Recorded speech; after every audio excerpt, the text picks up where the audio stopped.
حضرت موسیٰ علیہ السلام ان کی پوری دعا موجود ہے. قال رب اشرح لی صدری، فرمایا اے میرے رب میرے سینے کو کشادہ کر. ویسر لی امری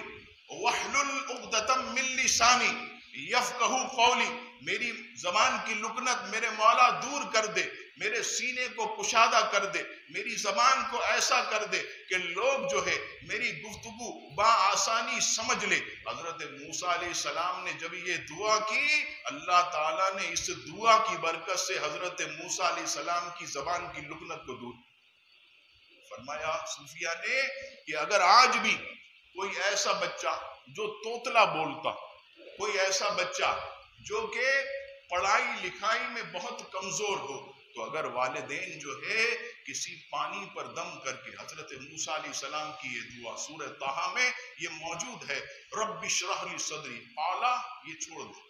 رب اشرح لی صدری ویسر لی امری واحلل عقدۃ من لسانی یفقہوا قولی، یہ اگر 21 مرتبہ دم کر کے پلا دیا جائے، کئی دن تک اگر ایسا کیا جائے تو اللہ تعالیٰ بچے کی زبان کی لکنت بھی دور فرمائے گا اور اس کی یادداشت کو بھی مضبوط فرمائے گا. اگر کوئی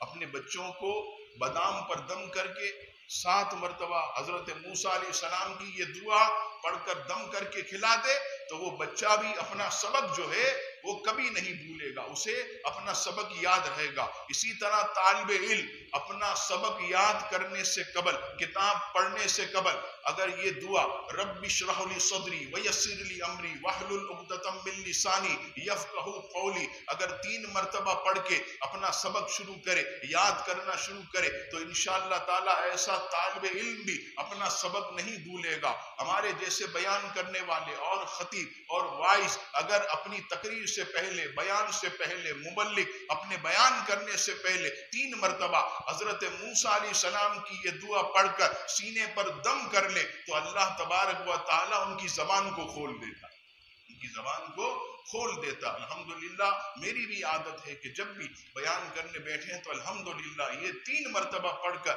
سینے پر الحمدللہ دم کرتا ہوں. اس کی میں نے جو ہے وہ بڑی برکتیں دیکھی. تو حضرت موسیٰ علیہ السلام کی یہ جو لکنت ہے، سورہ طٰہٰ کی یہ آیات، ان کی برکت سے جو ہے اللہ تبارک و تعالیٰ نے کتنے لوگوں کو جو ہے وہ شفا عطا فرمائے.